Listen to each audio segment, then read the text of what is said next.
Alright, next up is Figma interface. So, pag-usapan natin ang interface nitong dashboard ng Figma.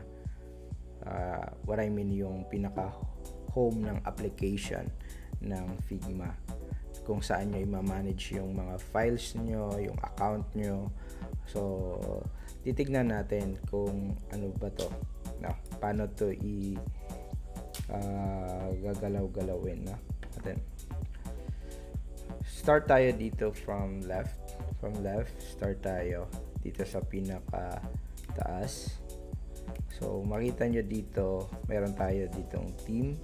So pwede nyo gawing light. Ayan. Kung mas preferred nyo yung light version, or mas preferred nyo yung dark, or kung ano yung theme ng buong OS nyo or system nyo. No. I choose dark. Then dito mayroong bill icon. It's a notification icon. Dito lahat mapupunta ng notification nyo. Pero dito sa settings nyo makokontrol lahat ng notification na papasok sa account nyo, sa email nyo. Halimbawa sa email notification, lahat ba ng magko-comment or yung magme-mention lang sa'yo ang marireceive mo na notification at may mag-reply, or yung sa invites, dito sa request, tapos community comments, yan. So pwede nyo select kung anong mas preferred nyo dyan. Tapos dito predefined na yung check dito sa activity digest, community reviews, pero pwede nyo yan i-uncheck then. Okay, so product tips and news, kung ayaw nyo na maka-receive ng mga mga emails from Figma, so pwede nyo i-uncheck yan. So balik tayo dito sa account. So sa account, dahil nag-sign up ako via my email, so kinukuha niya yung logo nung email account ko, no. So nakikita niyo. Pero pwede nyo din to palitan, edit nyo lang, tapos access nyo na yung profile picture nyo. At the same time, dito pwede nyo palitan yung pangalan, no, kung anong mas preferred nyo na pangalan. Okay. Yung email managed by Google. Ito pala, para mapalitan nyo yung kung ayaw nyo mag-login via email or Gmail, i-forgot password nyo para mapalitan nyo ng password. Okay, so job title, pwede nyo palitan. Language, pwede nyo palitan. Again, nandito rin yung theme. Tapos new features na beta, makikita nyo dito lahat. Fonts, so now I have 1,368 fonts available. So local fonts are enabled. So kung gusto nyo pa mas matuto tungkol sa mga pag-manage ng fonts, so click nyo lang yung help article at mapupunta na kayo doon. Okay, so library, enable libraries, personal access tokens, ayan. So ito ay more related sa mga API, no. Hindi nyo naman kailangan alamin kung ano pa yan, kung designer lang naman kayo, no. So again, dito din pwede nyo delete yung account nyo. Community, so community, ilalagay mo dito kung ano yung handle mo or parang username sa community mo. Pwede ka maglagay kahit ano, parang for me, Jez 007. So it's available. So create profile, and then done. Okay, yan na yung ano ko, profile para sa community ko. Ayan. Okay, mamaya tignan natin ano ba yung community na yan. So close natin to. Then next is search. So search, pwede nyo ma-search dito lahat ng files nyo, pati files na nasa community, no, gusto nyo. So parang universal search siya sa mga files mo at sa community files. Then recents, so dito mapupunta lahat ng recents mo, yung mga inedit mo, i-design, or nag-comment ka or may view ka na Figma, so lahat mapupunta dito sa recents. Tapos dito your team, so your team mayroon kang draft dito. Ito draft galing sa community, tinignan ko kanina, then view ko, so napunta siya sa draft. So yan, dito rin yung mga deleted tsaka draft. Again, syempre si Figma gusto niya rin na maging paid user kayo, kaya ini-encourage kayo. Tignan niyo kung ready na ba kayo mag-upgrade. So okay, then favorite files mapupunta dito. So pag set ng favorite files, for example ito, mayroong maliit na icon na star. So pag click mo yan, mapupunta yan sa favorite files. So kung mayroon kayong files na mga 2 weeks or 1 month nyo gagawin, so tapos ang dami nyo ng folders, files, so ilagay nyo favorites, no? Malaking tulong siya. So pwede mo rin i-remove siya. Okay, so dito tayo sa teams. So yung teams ay ito yung pangalan ng aking account. So parang ang bawat binabayaran dito yung yung parang account mo, no? So ito meron akong Just Adorn na team. So yun yung parang pinaka-team ko. So sa loob niyan parang sabihin natin foldering or parent, no, na ay pwede kayo mag-create ng maraming project, like kung ano yun yung mga giging mga project nyo or pangalan ng client nyo, tapos doon ay makaka-create na kayo ng mga files. For example to, so meron akong team project, so pwede ko to i-rename. So dito sa, so bago tayo umakyat dyan, so meron din create new team, no? Create new team. So pwede ako mag-create na my freelance. Okay, this is not necessary team, no? Pwede siyang parang name ng parang name ng project or client. So sa ngayon nilagay ko my freelance. So pwede ako mag-add kung may ka-collab ako ng mga freelancer, pwede ko i-add dito. So pwede ko rin skip for now. At titignan nyo ano ba to, starter din, free ba siya, bayad ba siya. So choose starter. So makikita nyo dito, so dalawa na yung team ko, no? So mayroon ako dito my freelance tsaka Just Adorn na team. So kung sabihin natin nagtatrabaho ko sa dalawang kumpanya, so magkaibang team, so hindi nila yung mga user dito na i-add mo, pwedeng hindi nila makikita to, no? Kasi magkaibang team sila. Okay, so free din siya at pwede natin delete muna siya. No, mali. I-delete natin tong bago.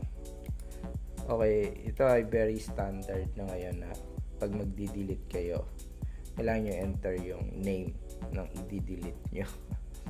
So, my freelance. Let's delete you. Yan, for lang yung security. Okay, so paano ako mag-add ng another project? So dito may makita kayong plus icon. Ayan. So dito sa plus icon, dahil nasa free account tayo, hindi tayo makakapag-create ng another folder. No, tandaan nyo, kasi kailangan professional, kasi limited lang sa tatlong. Yung free ay 1 project, 3 Figma design, at 3 pages per design file. Okay, so again, Figma, syempre gusto nila kumita. Okay, so paano natin ito rename? Dito naman tayo sa may gitna. So sa taas nakalagay lang naman dyan parang breadcrumbs, no?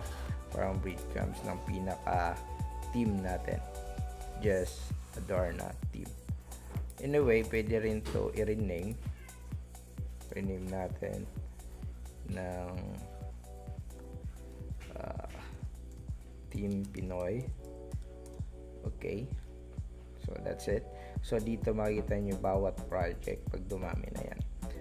At, mayroon ditong plus project, tapos invite, tapos kung sino yung mga user dyan. Tapos settings, yung mga members pala. Settings. Ayan. Okay.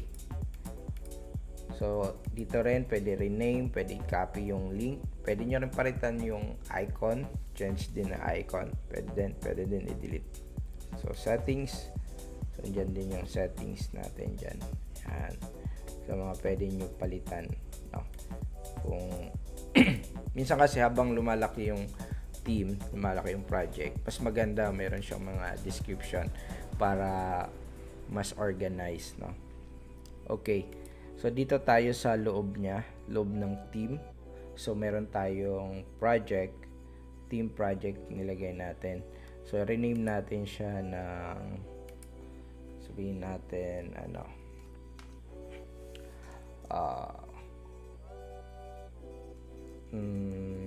let's say, project siya ng PhilHealth or SSS project. Ayan. Gawin natin ganyan, SSS project. So, ayan. Pero hindi tayo makakreate ng more than 2 or maging 2, 3, 4 projects na kasi nasa free version lang tayo. Okay. Ito, nakapag-create na ako ng isang file. Pero dito sa right side, makikita nyo, makikita nyo yung status kung ilan na yung nagamit nyo. 1 of 3 Figma files used. So, meron pa akong 2 file na pwedeng gamitin. Tapos sa FigJam naman, 3 din. Itong nasa taas ng mga templates, no? Brainstorm, diagram, planning. Sa FigJam yan. Mostly, trabaho to ng mga product designer, UX designer, mga ganito. Or product managers.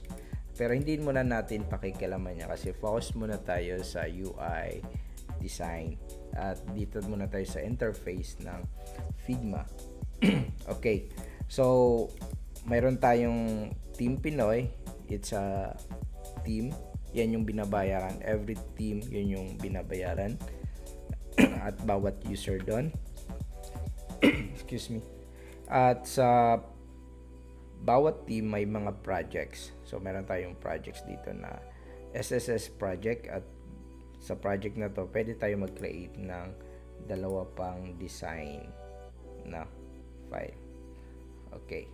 So, back tayo doon muna. Back to files. Ayan. May untitled tayo dito. So, 2 of 3 Figma files used. Okay. So, dito din sa taas, pwede mag-plus ka ng design file. Pwede din FigJam board. Pwede rin tayo mag-import. So, ang pwede import ay yung mga mga portfolio mo or mga design mo galing sa ibang platform like Sketch or Figma files from other team or sa dati mong trabaho. So, ipapasok mo siya ulit. Fortunately, Adobe XD ay hindi pwede. No, gagamit lang tayo ng may mga third-party app para ma-import natin yan. So, dali lang. Parang import lang. Tapos, share. Itong buong folder na to, kung gusto mo i-share. So, pwedeng view lang or edit. So, tandaan nyo, pag edit yan, bawat user, babayaran nyo. No, bawat user, babayaran nyo. So, members of Team Pinoy can do what? Can edit, can view. So, yan yung mga, tas then copy link. Okay. Pag view lang, free yon, walang bayad. Limited kahit ilan yung gusto mag-view. So, take note lang, pag yung buong project yung share nyo, lahat ng files na nandun ay makikita. Okay? Ano pang hindi natin na-discuss dito? So, about, so pwede rin nyo lagyan ng description yung folder na yon, para saan ba yung folder na yon. And dito din, recent contributors, makita nyo kung sino yung mga previous na nag-edit ng files, gumawa ng files, or any activity, no? Kasi ito yung overview din ng mga files na gamit. And again, upselling by Figma.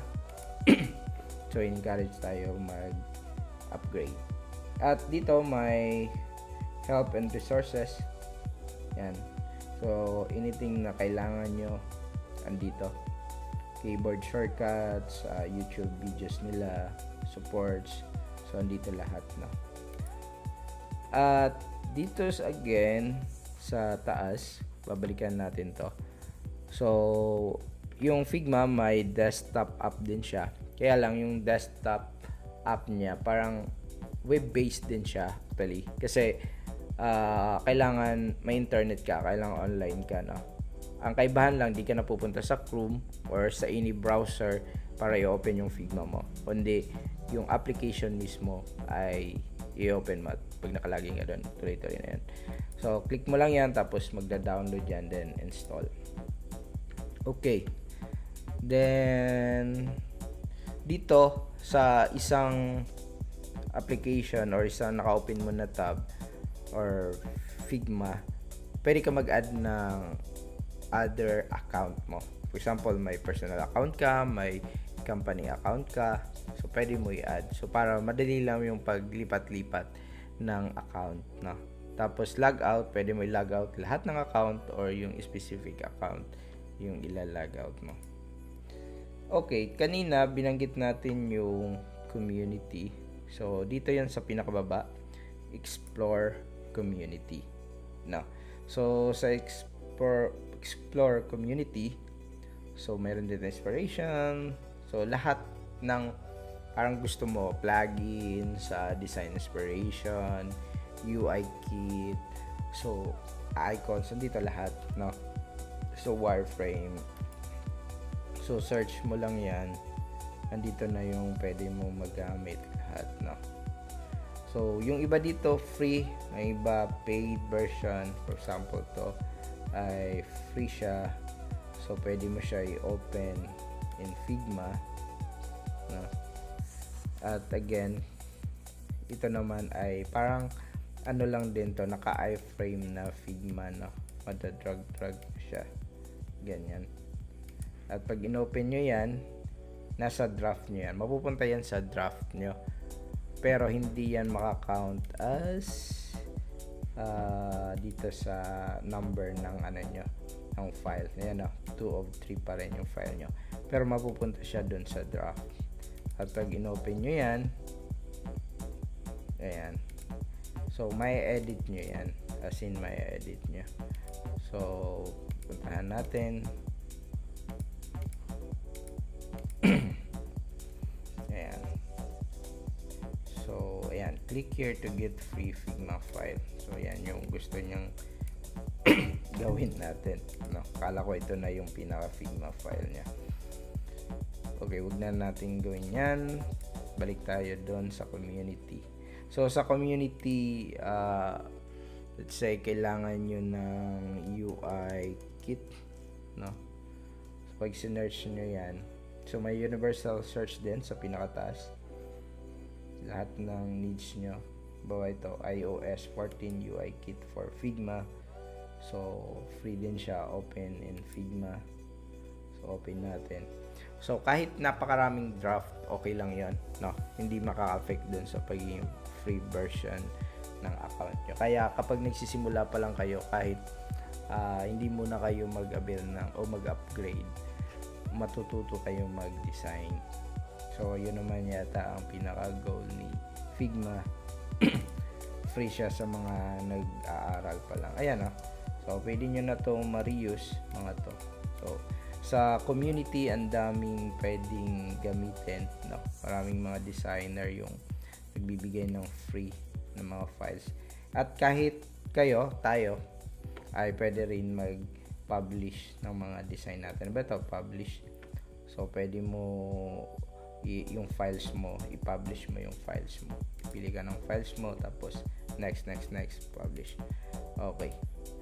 So, right? So, ganyan yan. So, syempre, mayroon ditong mga category na pwede natin pagpilian. So, pagiging designer ngayon, ang daming resources na magagamit natin. Yan yung community. So, back tayo doon sa ating account. Ayan. So, overall, ito lang naman ang interface ng application ng Figma. At dito, very standard naman to kahit anong application. Mayroong mga filtering dito na nasa taas, no? Okay, tas to, pwede mo rin i-close kung naguguluhan ka dyan or masyadong makalat para sa'yo. Ayan. That's it. I think na-cover ko lahat ng important thing dito. Kapag paid pag paid user, kailangan nyo din makita kung sino yung mga editor na nagawang editor nyo, tapos kung kailangan nyo magbawas ng user ay i-remove mo lang sila doon. No? Hindi natin magagawa yun ngayon dito kasi free account lang din to. That's all. Yan yung Figma interface ng homepage niya or dashboard ng application.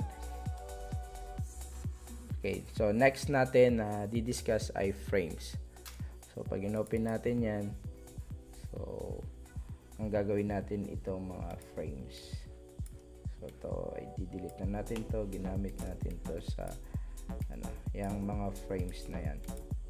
Okay? Paano siya ginagamit at para saan yung frames. So overall about frames, so let's talk about that in the next lessons. See you. Bye-bye.